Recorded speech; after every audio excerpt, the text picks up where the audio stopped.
سوال پانی کا کیا جائے گا، نتیجے میں یہ تیر اس کی پیاس بجھائے گا۔ آزادار بس ایک منظر سماعت فرمائیے اور آپ کی زحمتوں کو تمام کروں۔ روایات نے لکھا کہ آگے میرے مولا حسین سے مخاطب کر کے کہا کہ میں آپ کو جانے نہیں دوں گا۔ ہر سوار ہوئے، جیسے ہی میرے مولا سوار ہوئے، ہر نے لجام فرس کو تھاما اور جھٹکا کچھ اس طریقے سے دیا کہ روایات نے لکھا کہ آقا زادیوں کے برمل سے واہ محمدہ کی صدا بلند ہو گئی۔ مخدرات عظمت کے مرملوں سے واہ محمدہ کی صدا بلند ہو گئی کہ کس نے اتنی بے حرمتی کی میرے حسین کی۔ جیسے یہ منظر دیکھا تو مخاطب کر کے کہا سقلت کا امو کا یا حر ما ترید، اے حر تو کیا چاہتا ہے؟ تیری ماں تیرے ماتم میں بیٹھے۔ بس ذرا جملے کو محفوظ کیجئے گا، جملے کو سنیے گا اور پرسا دیجئے گا۔ سقلت کا امو کا یا حر ما ترید، تو کیا چاہتا ہے؟ ارے تیری ماں تیرے ماتم میں بیٹھے۔ بس یہ منظر سننا تھا، یہ جملہ سننا تھا۔ یا ایک بار ہور کی آنکھیں جھکی، ہاتھ لجام فرس سے ہٹایا اور کہا مولا اگر اس عالم میں کوئی بھی اور مجھے اس طرح مخاطب کرتا تو میں ضرور جواب دیتا، لیکن میں کیا کروں؟ میں جانتا ہوں کہ آپ کی ماں کون ہے، میں جانتا ہوں کہ آپ فاطمہ کے بیٹے ہیں اور فاطمہ کے لیے سوائے خیر کے اور کچھ نہیں کہا جا سکتا۔ ارے آئیے ہور کی بارگاہ میں چلے۔ ہور اتنا احترام، ارے کوفی ہو کے اتنا احترام، کاش تم مدینے میں ہوتا۔ ارے کوفی ہو کے اتنا احترام، کاش تم مدینے میں ہوتا۔ ارے تو نام زہرا کا احترام کر رہا ہے، وہاں زہرا کا احترام بھی نہ رہا۔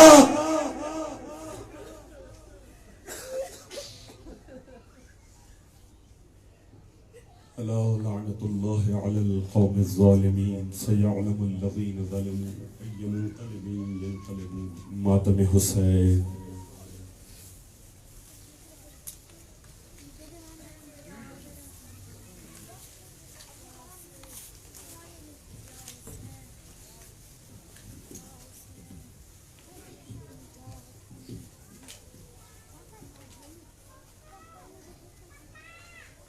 حسین